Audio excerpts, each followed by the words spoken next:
That was a really aggressive one. He was already under the turret, and I'm surprised he still survived. And he's third in farm.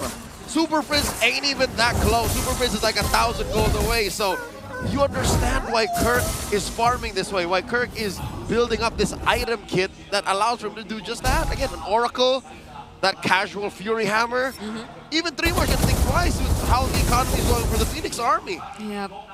We can't see 3mar confidently jumping in with the bravest fighter at all. No. And maybe at this point, ONIC might even consider him as a target, as a viable target for whatever setups they want to go for, just because of how much damage they could already throw out. But what they'll be prioritizing for now are the turrets. That's right. In a fighter gold versus fighter gold type of lineup and matchup, the map is your #1 enemy because you don't have a marksman.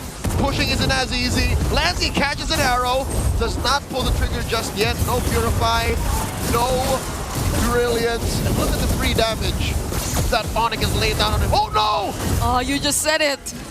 You cannot feel at ease when you're against this lineup of ONIC. It was this close to a fight actually breaking out.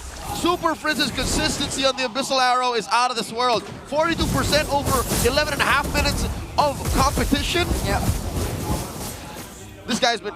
I don't think Frizz slept last night. Nah. I think he just practiced Selena.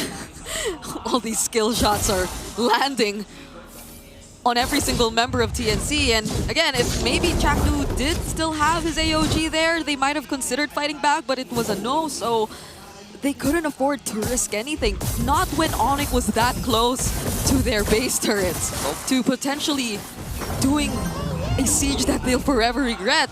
And look at how close supposedly things are, but not until you look at the map. Yep, no, big picture, it's more than just this 2,000 gold gap between Kingkong and Zyda. And it's not like Zyda looks like a chump, all right? Zyda somehow finds a way to always get what's left on the map. And it makes sense because he is technically the funnel. It's not an easy lineup, yes, but he's doing the same thing. Farm into me. Let me get the burst damage I need so that some way, somehow, Chakdu's set up their bait plays with 3mar will make sense. If anything, I feel bad for Benny. It's Benny who can't catch a break. And imagine this guy, just yesterday, was using heroes like the Cho.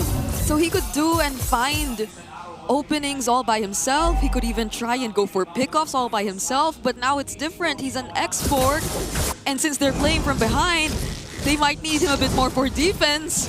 But is that really the way Benny wants to play? The truth is much closer to a high-tech Pinata. That's exactly what he is. ONIC's gonna throw stuff at him, he's gonna break, and then they throw more stuff at him again, and it's rare that he finds them with his Firaga armor intact, is what I'm trying to say. 7,000 now, as ONIC secures their second Lord.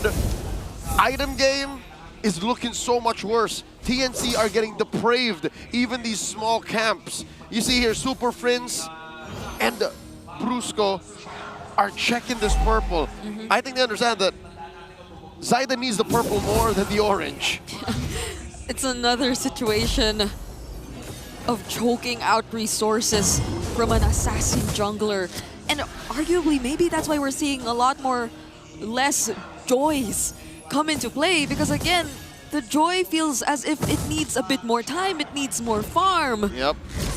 And now ONIC know exactly how to prevent Zyda from getting to that point where he could just fight head on. Oh my goodness, the Brilliance was already used! And it was quite a point-blank arrow. It's just, you can never tell when Super Frizz decides to flicker in and jump you. Approaching a 9,000 gold lead ONIC has, and it's miserable. The purple does finally spawn, but Kingkong's gonna take it away like your lunch money.